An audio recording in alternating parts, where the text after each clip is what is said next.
Okay, so we're live. Welcome back to the Magic Minds podcast. I'm Matt Burke, and we are Deliberately's #1 podcast, the best podcasts in Dublin, eh? Yes, how brilliant is that? Stories that have the power to inspire. That is our heart brand. That's what we hope to achieve. We hope to achieve inspiration through love, kindness, compassion, understanding, forgiveness, using the power of stories. And we have an absolute brilliant story for you today. Today, I interviewed a gentleman called Carey. Luke was a patient in the National Rehab in the brain injury program that I worked under. So I've worked with Luke, and I think the world of him. I think he's a cracking young man. He's just brilliant, and he's a great attitude. He's done many a talk in the hospital for staff and for other patients that are on the program that I work in. And he's just such an inspirational young man. Like, he oozes coolness and calmness. He's just brilliant, right? So on the show, we talk about his life before. We talk about the injuries that he's had, the brain injury, the difficulties, the insight and awareness. You know, insight and awareness is missing from a lot of people. So then when you have a brain injury, it's very, very difficult. So it took him a little bit of time to work through that, and he explains that really well. He talks about his attitude and how attitude is transferable across all disciplines, whether it be an injury, whether it's life, whether it be it's your social relationships. Attitude is so key, you know. So it was absolutely a fantastic interview to sit down with someone. I know his story, but I still love sitting down. I'm always taken back by people's attitude after a brain injury.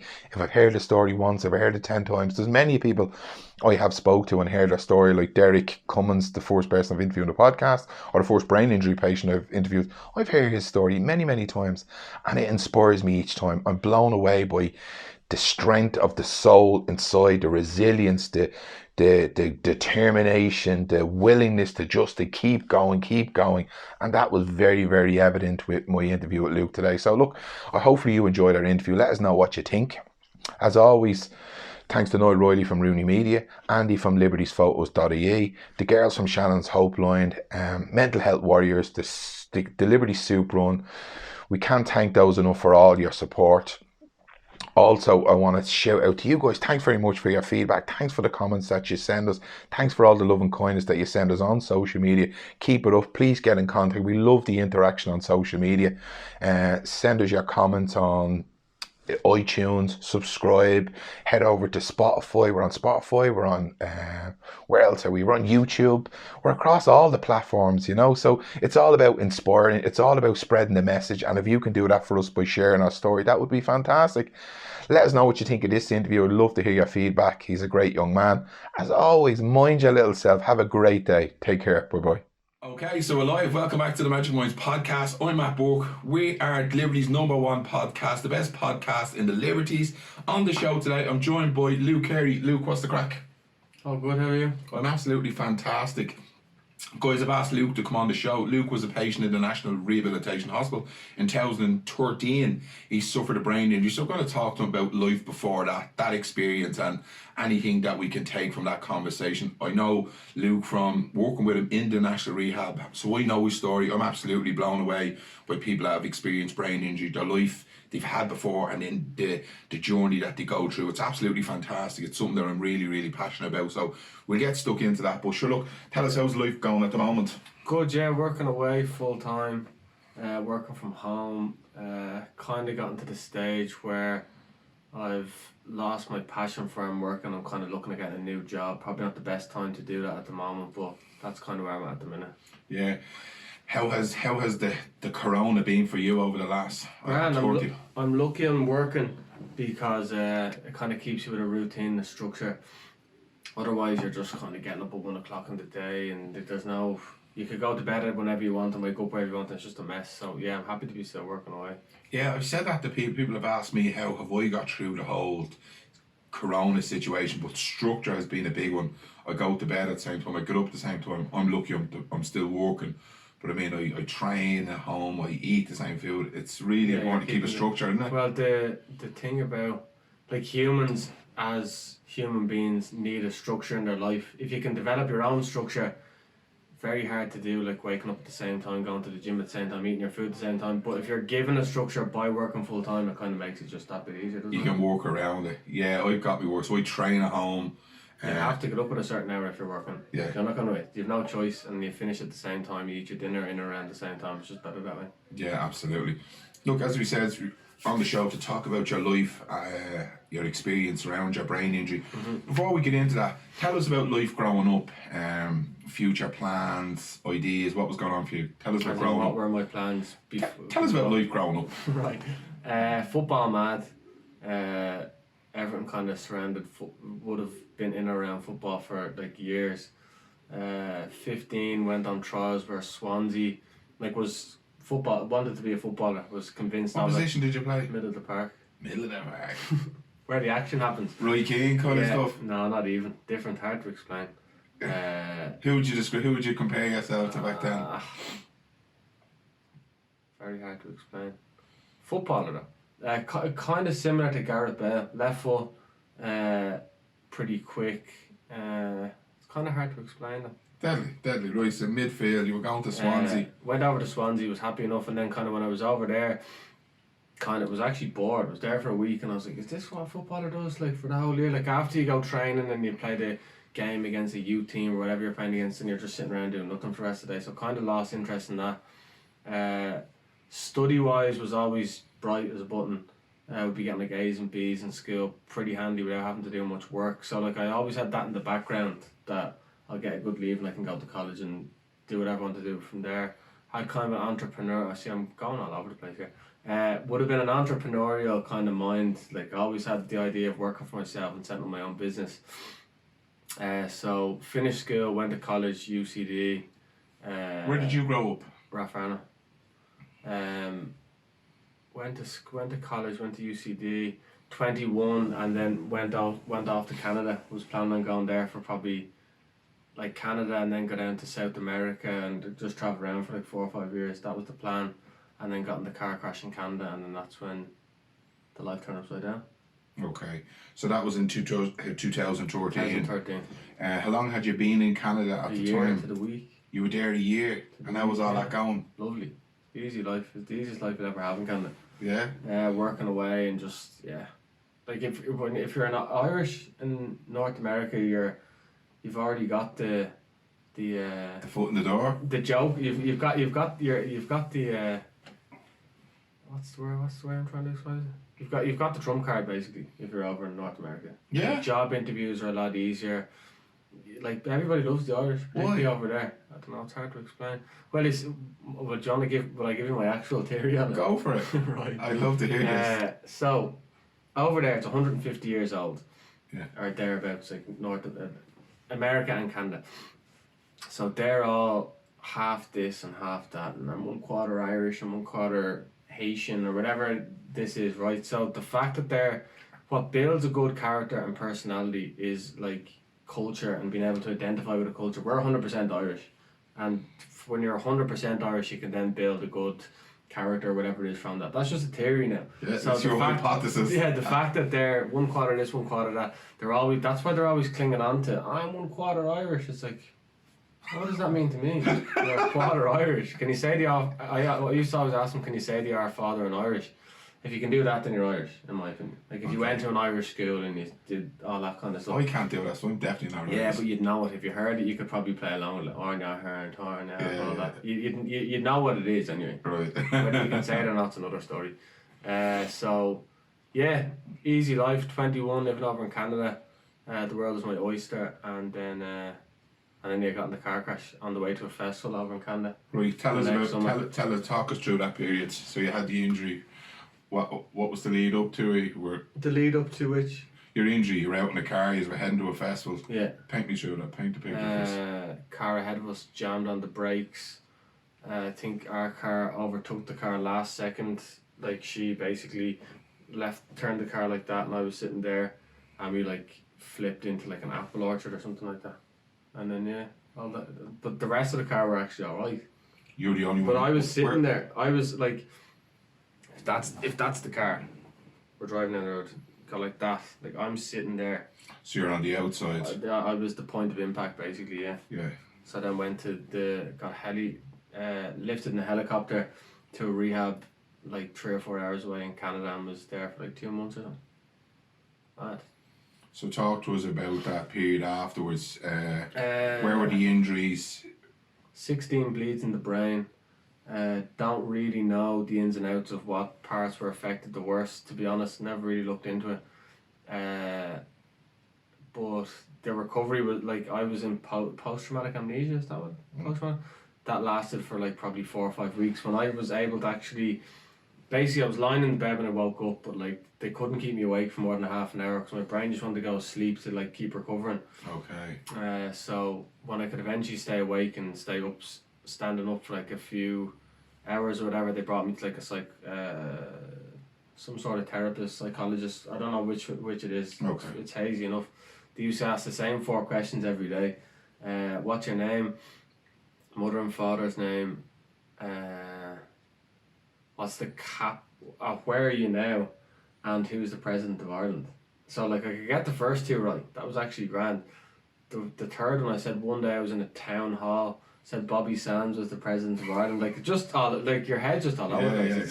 It's like a broken down puzzle, jigsaw, and it's trying to put itself back together basically. So I was in that process. So that took a while. Still very hazy though. You can't really remember that much of it. No. Short term memory was like realistically, if you had a good short term memory, you could remember the questions that the psychologist asked you the day before, and you'd know them the second day. Okay. That went on for a while. How long did you spend in Canada then? 2 months, I think. And they shipped you back home? Yeah. Into Vincent's and then into the NRH. Vincent's isn't great. The NRH is lovely though. It's actually a nice place to do. Like, yeah, I'm glad you said that. No, I'm not saying it for any ulterior motive. It's a good place because what's nice about Vincent's, it's a bit more extreme Vincent's because it's right after the accident. You kind of go there. Like there was a man who had a stroke and was in there and was a bit all over the place, and like you're very close to the accident still there. When you get to the rehabilitation hospital, there's a sense of kind of like, the other way hospitals are morbid because like, oh, I'm gonna die here, and they're kind of like lying in their bed. Like in the rehab, everybody has the prospect and the hope of going back to maybe not the same life they live, but there's light at the end of the tunnel. That's the point of rehabilitation. There is actually an end point to it as opposed to just lying in the hospital all day. I think you made a good point there. There's hope. You know, hope is having an optimistic attitude that tomorrow will be better than today. Yeah, I don't know, is it the hospital that gives the patients the hope or just how it happens, that sense. But it has that ethos. You can feel it when you're in the hospital. Like, I tell this to people. People go, oh, you work in the national rehab, and I say, yeah, and they go, oh, geez, that must be desperate. That must be really hard. It's a lovely, lovely experience. It's very progressive. It's very, like, as you say, there's loads of hope. You know, staff are very hopeful towards patients, and there's just a general feel about it's different from looking from the outside in, isn't it, when you're on the inside? Yeah, you have to be in it. Sure, I was in volunteering and I was talking to actually a man that I recognised from our Farnham as well, and he'd had a stroke, and like the whole, I think it was the left side of his body was like that, and his hand was like that. Yeah. And he was like, oh yeah, but like it's actually grand. He was like, oh, like I've kind of got a bit of use of my fingers here. He was hemiplegic, he was paralysed on one side. Yeah, but like even still, you could see the hope is in like, I'll only be a few weeks before I've got this hand back to normal kind of, and it's just like, my God, it's mad how like hopeful people still are when they're in these sort of situations. It's funny. It's why I'm so impressed by the likes of you and trainees that I work with. Like, people go through traumatic brain injuries, and we will touch on your stuff, but their attitude, their survival, their tenacity, their resilience, they're just the urge to just keep going is phenomenal. Well, the attitude, like I did that when I was in the talks and stuff. Like, attitude is the most important thing. Right. To everything, even if you're in a hospital or if you're not in a hospital, like your attitude to, say you're working in a job and you're not really liking the job, like to have the attitude to actually either progress or to leave the job. Like, there's attitudes you need to have whether you're in a hospital or not. But in a hospital particularly, they're transferable skills. Because you have to stay positive, and it's a certain outlook you have to have, definitely. Yeah. Before we get into that, right, let's talk to us about your rehabilitation. So you got to the NRH. How was that experience for you? What were the deficits you were left with, i.e. the difficulties that you experienced after your brain injury? It was like a lot of cognitive difficulties. Short-term memory was all over the place. Information processing, word finding, like things that would have been like so simple to me before. You know what I mean? Were just like not there. But there was never a point where I got like frustrated or why can't I find that word. It was just kind of, I'm gonna have to get better and find this word. Kind of, there was always that kind of weird attitude behind me, almost a survival instinct. But the best way I can describe the rehabilitation process is if you go from 0 to 100. 0 is coming out of a coma, and 100% is working with the prospect of, say, becoming a manager or progressing in that role. That's 100%. Just to say as an example, you have to put it somewhere. So from 0 to like 70, so if you want to say, if you focus on self-awareness, I know it's a very broad term, but it's just a good one to use. So from 0 to 70, you've got no self-awareness. I've woke up out of a coma. What's a coma? What just happened there? Why don't I remember anything? Like, your awareness is like completely all over the place. So am I going to be able to work again? I can't walk. Like, there's so much stuff going on in your brain at the time where you can't even process the information. So your awareness is non-existent. So from 0 to 70, the hospital are basically giving you the tools to be able to build back the house to get the awareness again, like, if you know what I mean. We'll say self-awareness is a house, just as an example. Okay. Like, and this is just my experience. I'm not going on as a psychologist because I get it. I just have to put that out there. And self-awareness this is just how I take it. 0 to 70, they give you the tools to build a house, but then you need to then, when you get the house built, you still need to decorate it yourself, and you basically, from 0 to 70, you get your awareness, but then you need to then use your awareness and have it work for you to get it further. So the example, 0 to 70, so you get to 70%, then, so when I left the hospital, I was like, I was going for a job interview, so I had, the CV looks great, not that, like, you've got the school, college, you got the good marks in college, and then there was work experience in Canada, and then there's just a gap for 2 years where nothing happened. I was like, what am I going to do here? But this is where the self-awareness kicks in. It's kind of a mixture of self-awareness and confidence. Enough self-awareness will give you confidence if you can look at it the right way. So I was sitting there and I was like, what am I going to do with this 2 years? Like, you can't just leave it blank. Oh, so you were working away in Canada, everything looks fine. Like, if you're an interviewer, like, and then you just do nothing for 2 years. So I put down the National Rehabilitation Hospital, and I put it down as like work experience, more life experience than work experience. It gave me resilience, hard work, collaboration with others. What else did I include in that? Goal setting. Like, it gives you like really, really good stuff if you've got the confidence to actually go out there, and because you've got 20 other people in competition for the job interview. You're the only one with a brain injury, more than likely.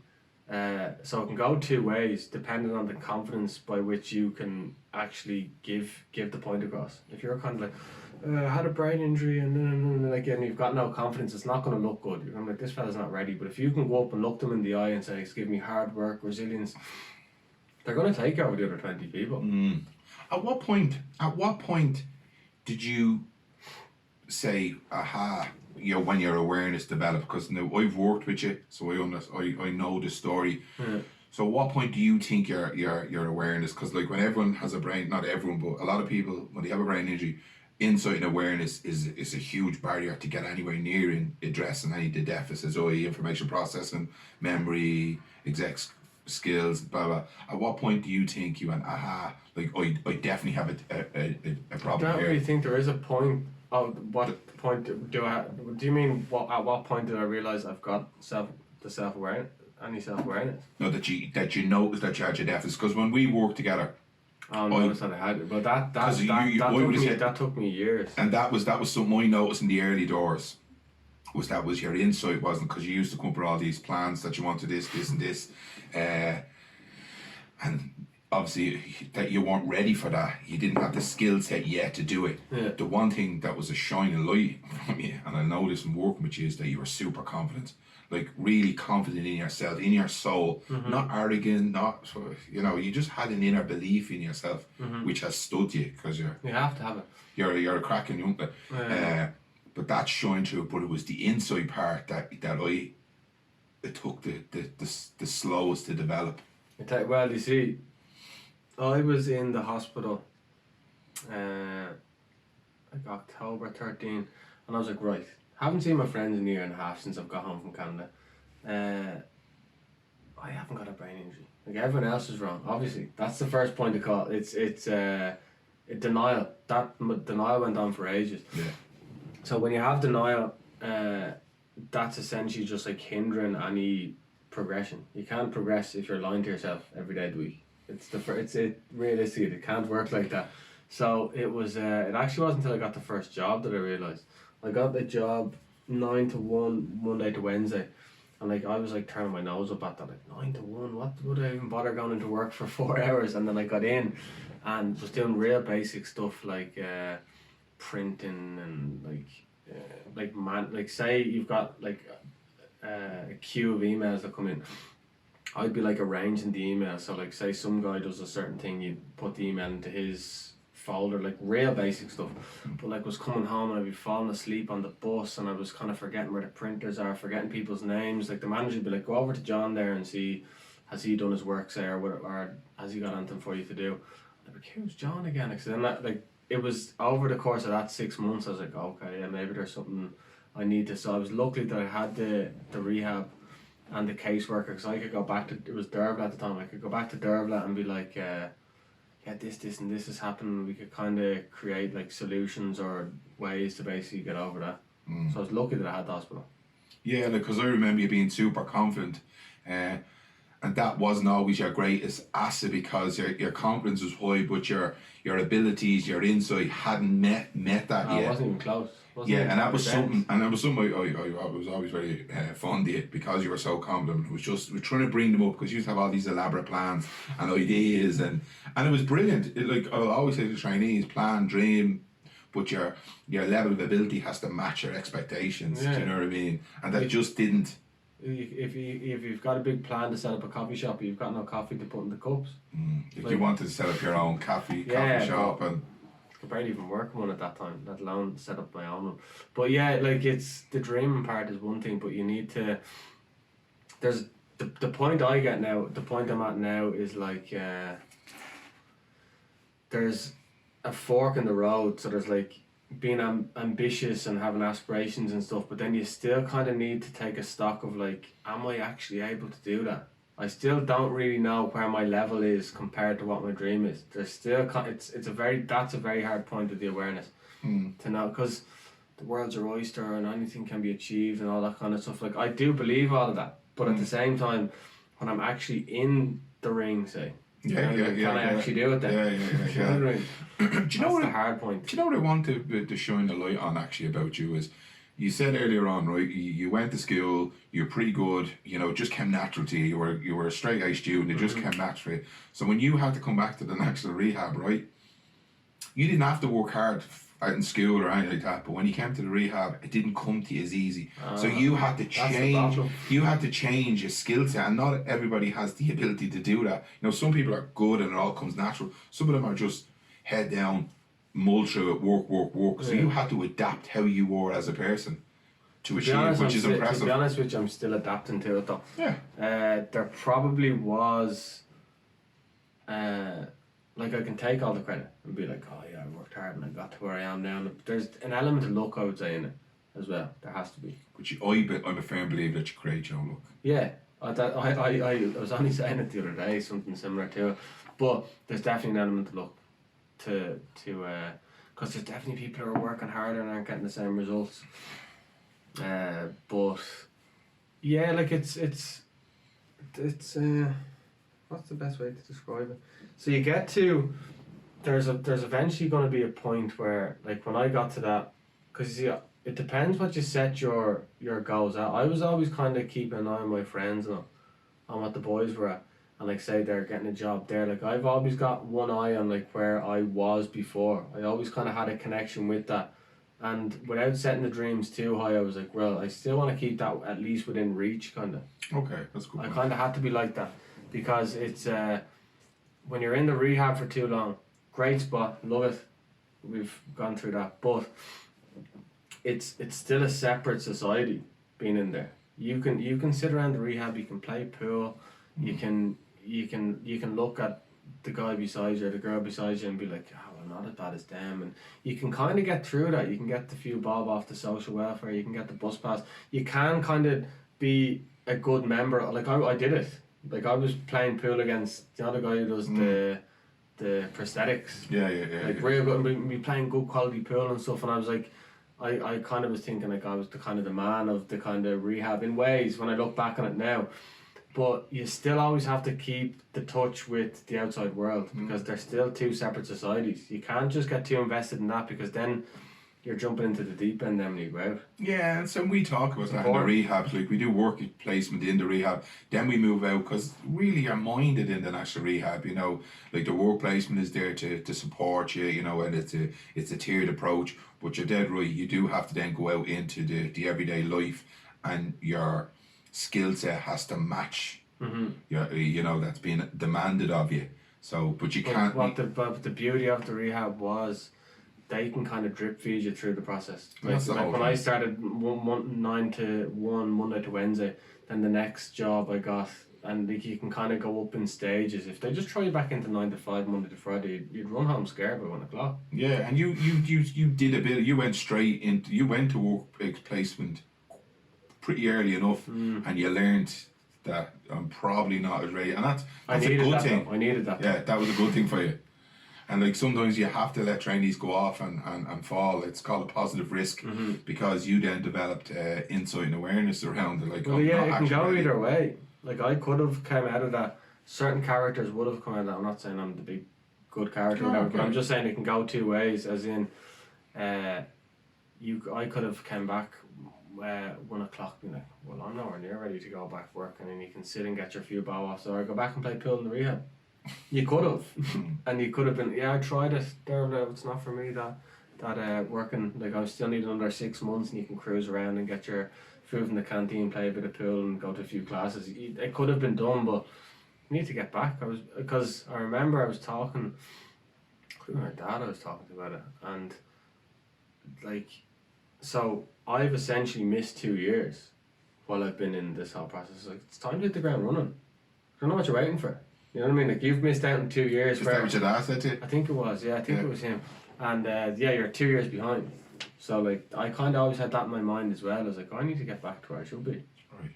So, how did the whole event impact your family and friends? What was that like for you and them?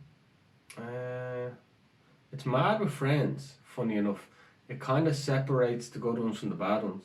Really? In ways, yeah. Tell us about that, because that's I know from my experience of other trainees. Be watching. A lot of them, people have experienced, they've lost family and friends. Like they just disappear. So I'd be really interested tapping into that. Well, like the age I was at. So like first of all, there's the way I always divide it. There's friends and there's mates. Like the mates might not know. They might not know your birthday. Unless it's on Facebook, they might not know your mother or father's name. Like, do you know about it? Yeah. They're kind of heads you'd see out and you'd have a pint with or something. And like when push comes to shove, if there was a serious family issue happening, you're not going to give them a call. Okay. And then you've got the friends. I had I'd loads of mates, like so many mates are knocking around when you're that age, and I had the friends as well. And I was probably seeing more of the mates than I was seeing in the friends, just out partying and doing all the rest of that. So when something serious like that happens, you might get a text off one of the mates. That's all you're getting. But like, so I was in the house basically. I was kind of housebound when I first got out of the rehab, and there was like the 3 or 4 or 5 friends who'd be coming to see you all the time. So that you form a closer bond, a close relationship with them because they're the ones that are there for you. When the chips fall, they're the ones that are there. So that kind of put things back into perspective, and I kind of lost touch with a few of the mates because. What's the point in having them around? Have a pint with them. Oh yeah, cool. Yeah, I haven't seen you in a while or something. But yeah, not wasting my time with them. That's kind of how. That's in a selfish way or whatever you want to call it. You But have that's to how look it went. after yourself. Of course, that's number one. How did it impact your family, like your mum, your dad, and what was that like? And because I talk about like when people come into the rehab. And I'm very, very mindful. Everyone are under the one umbrella of brain injury. You have had the experience, but the mum has experienced it, the dad has experienced, the sister, the brothers. Like they all have a trauma from this. You might be carrying the physical and mental. And psychological trauma, but they are too. It's all in the house. It's in the house and it's under that umbrella. So yeah, share that experience with me, can. So when we were in Canada, like my parents flew over to Canada, and Love Hate was on at the time. So they were watching that on the iPad in like whatever hotel or whatever they were. I don't know where they were staying. I can't even remember. They were staying somewhere anyway, maybe a B&B, like out in the middle of Canada. And it was around the time where, have you seen Love Hate? Yeah. Tommy gets like the bang of a shovel or something and he gets a brain injury. Oh, and yeah, he's the after like Fanta. the fizzy orange. The Fanta, yeah. Fizzy orange, yeah. And so that was around that time, and the few episodes after, it's kind of like, it's a bit blown out of proportion, but he's basically got a brain injury now. Hasn't realised it. So that was actually the season they were on while I was in the coma, and when I was just coming out and couldn't walk and was kind of vacant and falling asleep. So they were basically kind of expecting me to get like that. Then, obviously, Chinese Whispers from Canada to back to Dublin, you can imagine the stories that are going to be travelling through the grapevine. I've heard, like, just he's a vegetable, he's dead. Like, anything you can think of, obviously, he's going to come back. You know the way Dublin people are. They love talking to each other. They love talking and... Just adding bits onto it. Yeah, so annoying. So, the two mates I lived with, and this Aussie fella that we used to do like furniture removal with, just a couple of days a week. He was a funny fella, Max. So they drove down to see me, like big, and he drove down in the delivery, the furniture removal van, and he was like, I want you to be like, he's like, they were expecting to be seeing me like bedridden, you know what I mean, like properly in a bad way. And I was walking around and they say, like, oh, story, yeah, and they're like, no way, no. And like, supposedly I asked to go for, like, we'd just eaten lunch, and like 5 minutes later, I was like, so what are we doing? We go for a bite to eat, maybe, like, you know what I mean? Just like, and no short-term memory. But they were like, my friend said to me years later, he was like, I remember that I was making just a few kind of little jokes and like a few kind of like witty remarks there. Sometimes like, lovely, he's still there in there, like, you know what I mean? Like, that was all they were looking for. Just a couple of little like witty remarks, and it's like, yeah, there's still something going on behind the ears, so they kind of left happy then. Yeah, wow, it's Mad. It's unreal, isn't it? I can't even imagine it. I couldn't imagine what it would be like to even go in and How's see your it. folks and your mum? How did they all get through it and all? Hard to say. I don't really know, to be honest. Well, like, the first year would have been hard, probably. But you see, they were lucky in the sense that you've got such a good support structure in the NRH.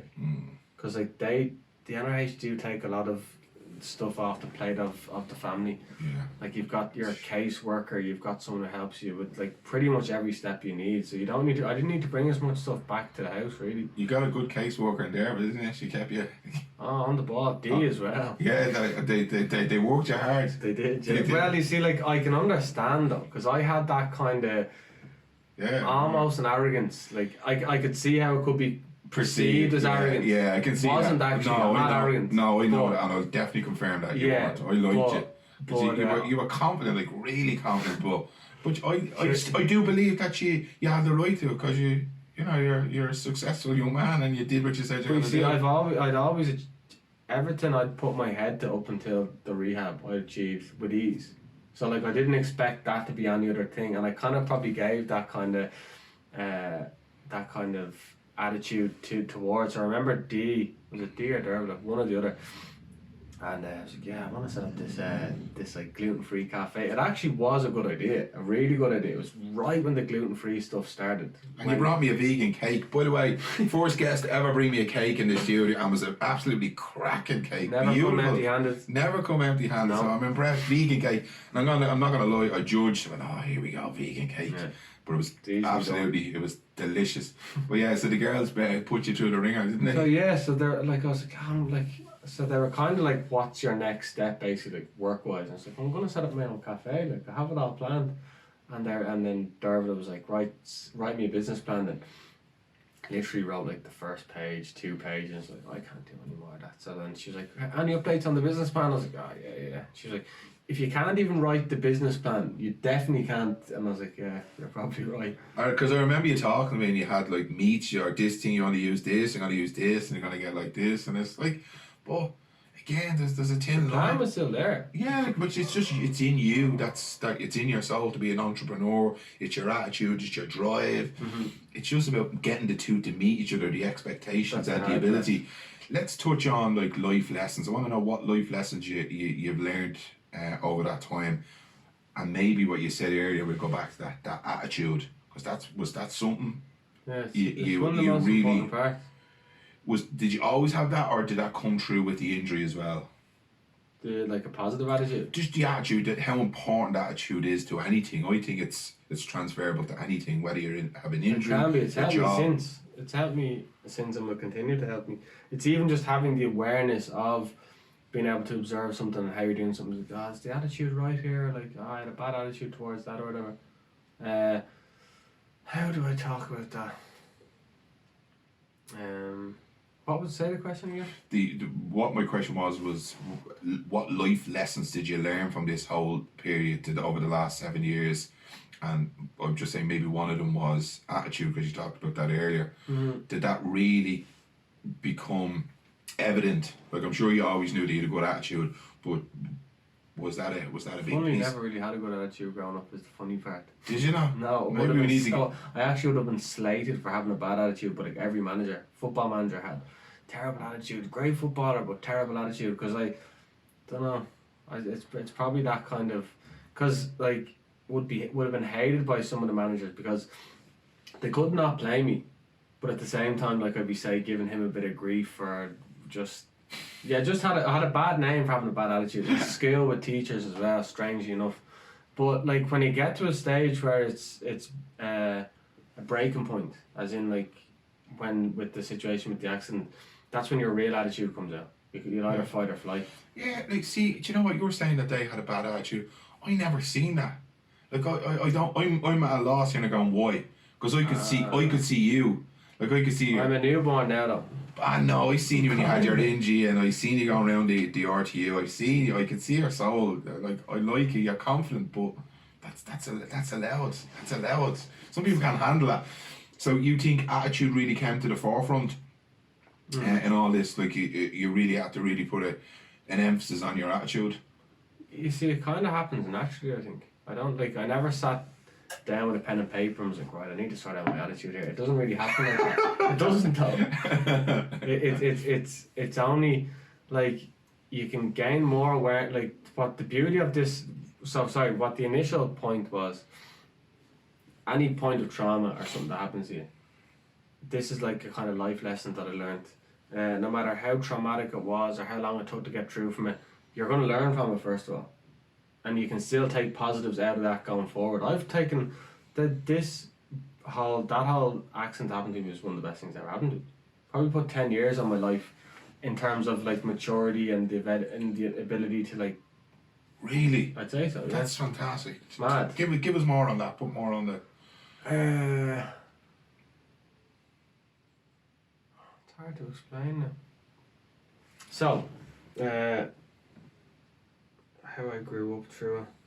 Well, like, again, if you go back to the looking for a job, right? 24 years of age when I was looking for a job. I'm sitting in a chair, suit and tie on. The fella beside me is a suit and tie on. He got out of UCD at 22. I got out of UCD at 21. But like we were say on the same level. We got the same degree or whatever. He's been sitting in KPMG for 2 years, button bashing. I've been in the rehab, getting out of a coma, building myself back. Like, in terms of if you were to compare the two of them in terms of like their life experience, like, so I'm not kind of about like you've basically grown probably 8 to 10 years within the 2 years, if you know what I mean. It's like, oh, I get it. I'm gonna jump on that for you. You're now using what I say, using your poison as your potion. You're using your past as a stepping stone. You're turning this negative or perceived negative into positive as a life experience. And you just said here, and we're circling back around here, resilience, information processing, management, exec function planning, blah, blah, blah. They're all the skills you just use now, your experience, your 2 years, as a stick to get you forward. mad. Deadly. Mm-hmm.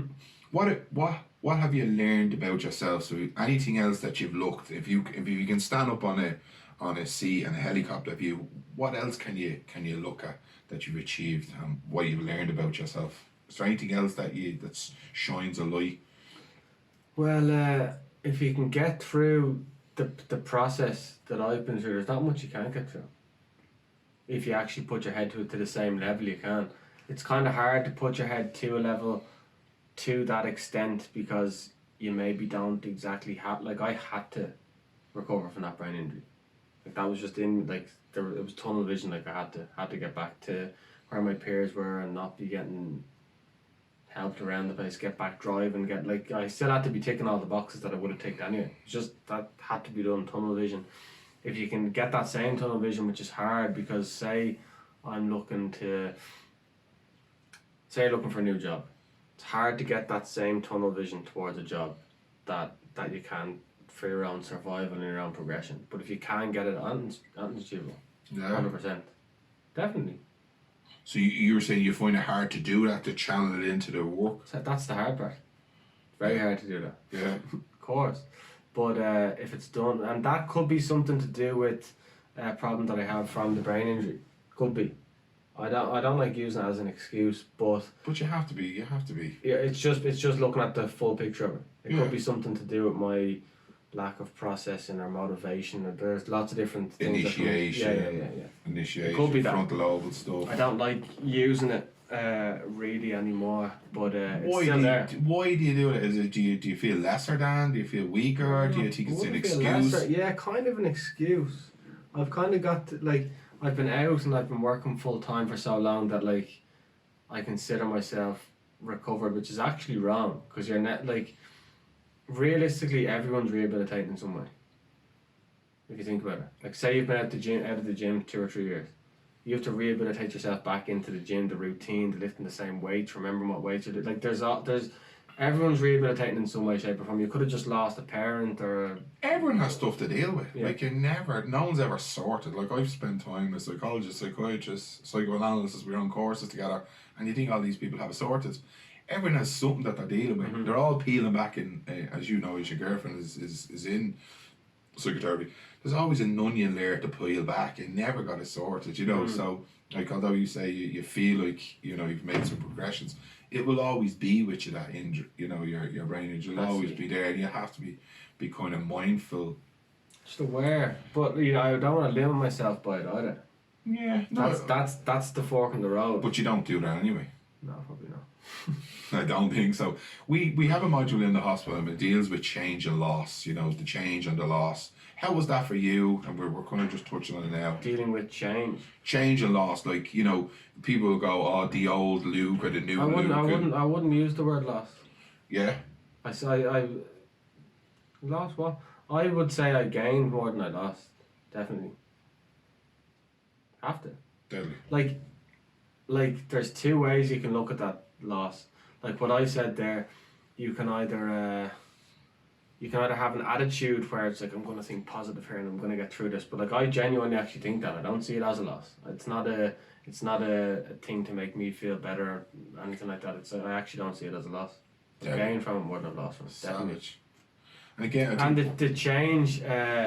the change is I've become a better person. I've earned life experience and I've become a better person from it.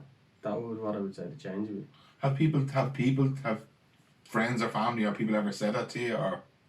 When I first came, another problem with the whole denial thing, when I first met the boys after, Jesus, I thought you were going to be real different. I was worried. No, you're the exact same. So I'm hearing that's being reinforced all the time. I'm the exact same. So I'm literally coming from that into the hospital. It's now, Luke, you have to accept you have a brain injury. And it's these doctors don't know what they're talking about. Everyone thinks I'm grand outside. That's the real world. Obviously, it's not. But that's a great point. But it was such a hard thing, and basically I ended up choosing because the way I was thinking about it. They know me. If in my not even they know me. I was if in my own social circle, I'm still the same, then I'm the same. Yeah. Do you know what I'm like? This is mad. I just had this conversation with somebody last night. We were talking about somebody from around here, and I says, look, they're unconscious. They don't know that they're behaving like that. They've had trauma in their life, blah blah. And they went, They do, and I says, look, all their friends are confirming that whatever they do in life is right. I says, because that's all their friends tell them, so they're listening. They normalise all that. So how can they understand if me or you go in and say, no, you have a trauma and that's why you're acting like that? They're like, no, you're crazy. So all your friends are telling you, hey, look, you look the same, you sound the same, everything's grand. Still have a laugh. Yeah, he's not drinking. You're normal. They think, oh, he's still Luke. But, and you know, I've worked with people and have had that said to them, and they're like, you're ready to go back to college, you're ready to do this, this and this.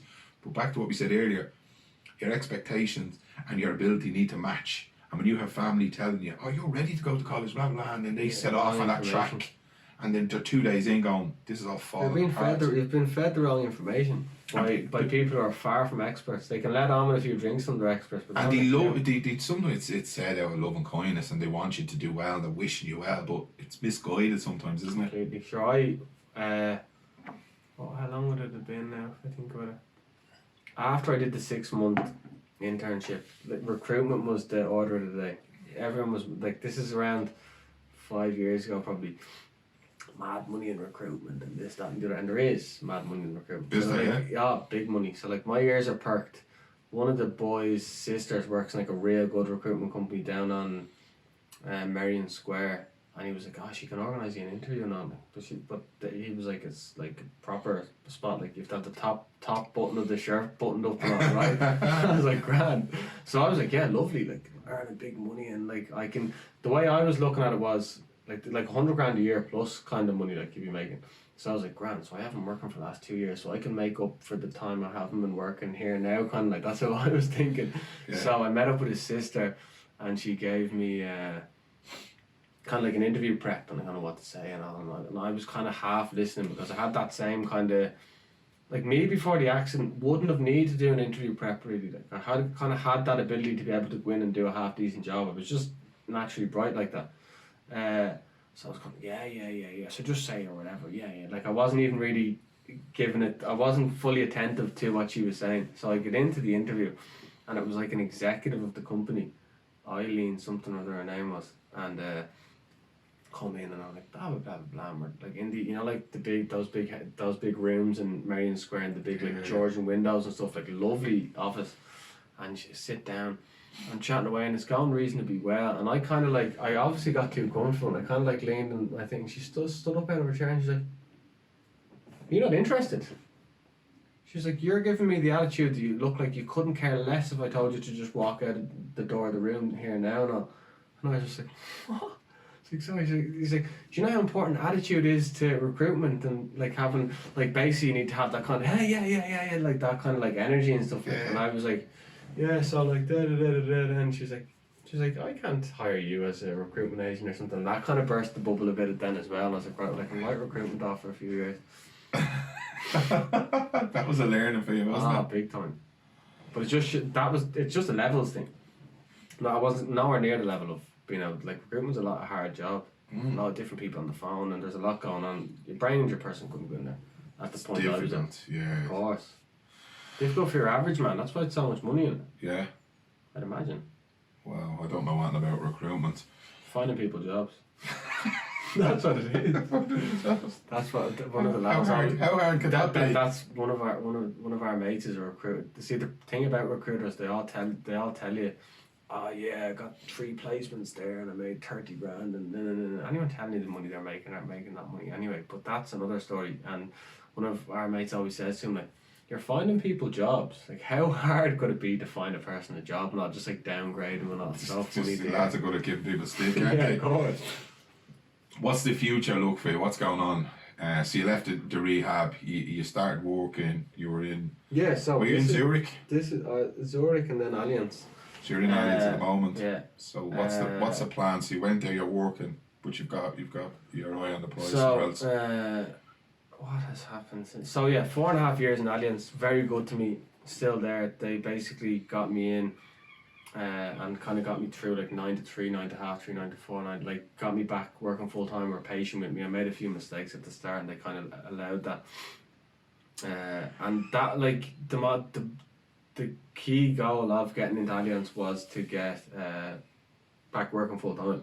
That was basically what I was looking for. Lost the passion for working in offices and all that kind of stuff. I couldn't be bothered with working in offices. No.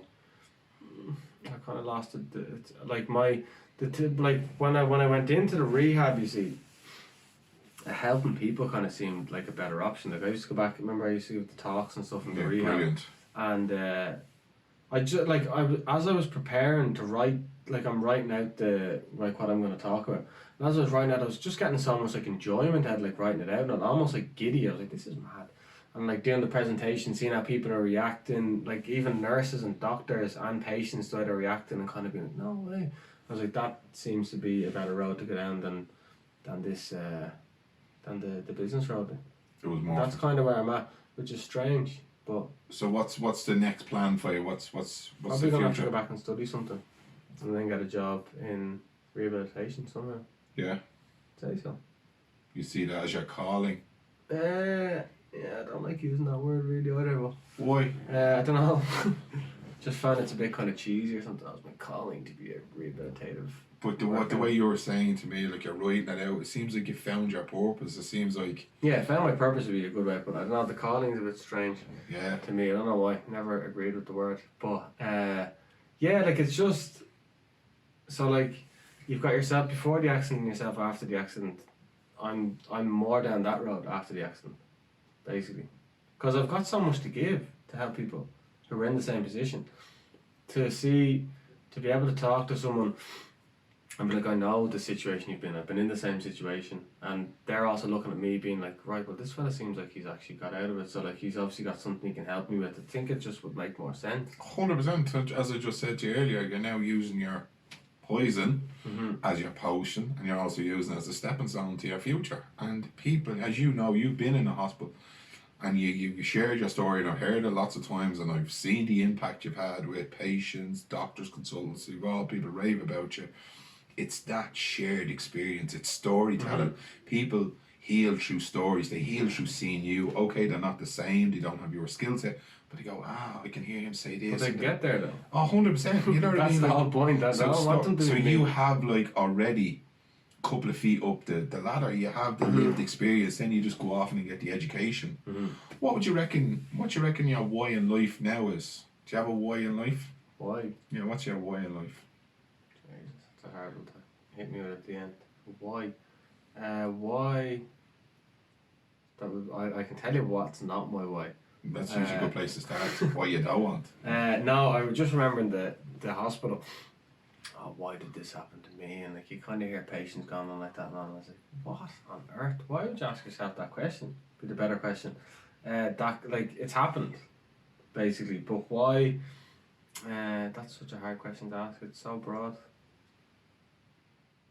I think we've touched on it really, haven't we? Yeah, kind of. As in, you know, you want to give back, you want to use your experience to help people grow. Like, that's bursting out from me. I can see that, but obviously that you want to just give back and use that experience to help people rehabilitate. It's such a better, it's such a more fulfilling life than any other. Well, that's what's giving you hope. It's giving you a reward, isn't it? Than any other work I can see anyway. And you're back there already in the rehab, sure, isn't Fran giving you tours around the place? Tell us about The new that. hospital. How's Yeah, it's it? lovely. The new hospital looks lovely. 120 beds, and they've got kind of like little like square areas of grass. It's really well done. So you're down as What they you're deserve. registered as a volunteer now. But let's see the size of the rooms. Yeah. Ensuite bathrooms and like lovely big rooms, like nearly the same size as the apartment. They didn't have them when I was here. No. Like, they're raging. On the wards, like even like the nurses' stations. Like Yeah. remember in the old hospital, like Yeah. the nurses' station is like Just a a little phone, block. phone box. Yeah. But yeah, like deadly. it's a national hospital, so it has to be at that level. So it's good to see it's got there. Deadly. With all the land they have. What? With all the land they have. Yeah. It's took a while, hasn't it? It's just getting the fund of it. I don't know too that's much about it. I'd imagine. We're nearly time up. What's the one thing you'd like people to take away after listening to this interview from you? What would you like to leave them with?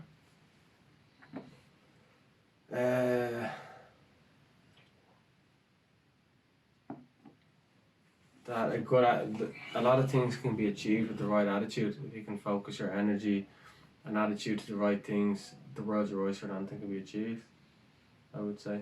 Yeah. It's transferable across, isn't it? Anything you do in life, attitude. And don't worry about traumatic experiences, because if your attitude is in the right place, you can use it as your poison, use your poison as your potion. Is that what you say? So sometimes you have poison. I look back at my past. You know, it's why I do this job. It's why I do, or it's why I do this interview, and it's why I do the national rehab. Because I'm like you. I've had trauma in my life, and now I just use it to share my experience with people. I use it as a way to connect with people. You know, and it's attitude. Like as you say, you can look back and go, why me? Why? It's okay to do that. Like, why did it all happen? But then you process that, and then you start looking at building your future. I just wouldn't ask questions when there's no answer to it. Why did this happen to me? Yeah. Why? There's no answer to it. Deadly. No point in asking yourself stupid questions. Oh, well, if I didn't get in the car, this wouldn't have happened, or something like that. But what's the difference? Yeah, I believe that everything is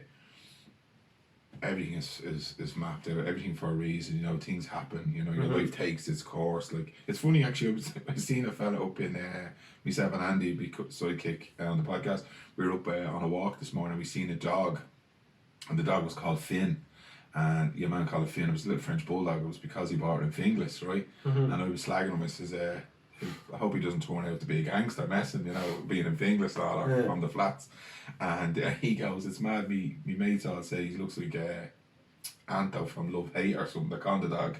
And the fact that me and you here are now talking about Love Hate, it's mad, isn't it? Anything else you want to share with us before we wrap it up? That's it. That's a wrap. That's a wrap, folks. Luke, you're an absolutely phenomenal young man. I've always had great admiration for you. You have a deadly attitude, you know. I could see it from the get-go. Yeah, you were confident. I believe, rightly so, you're going to do great things. I think you'd be deadly therapist working in a hospital. You know, you have the shared experience, you have the passion, and you care about people. I know people might see and you're confident and you're cocky and all that, but behind that, you're a kind person. You're just confident about your abilities. You know what I mean? That's it out, isn't it? It's the best way to be. Better than being unconfident. Look, it stands you well, do you know what I mean? But you have a good heart. So look, thanks very much for coming on the podcast. It's absolutely fantastic. Absolute legend. Guys, thanks very much. Hope you enjoyed that. As always, thanks to Noel Riley from Rooney Media Graphics, Andy from Liberty's Photos, the girls from Shannon's Hope Line, Mental Health Warriors, Liberty's Soup Run. And to you guys, thanks very much for listening to the show. Don't forget to share this with family and friends. Give us some comments on iTunes. Subscribe on our YouTube channel. And as always, mind your little self. Be compassionate to yourself so you can be compassionate and understanding to the rest of the world. Take care. Bye-bye.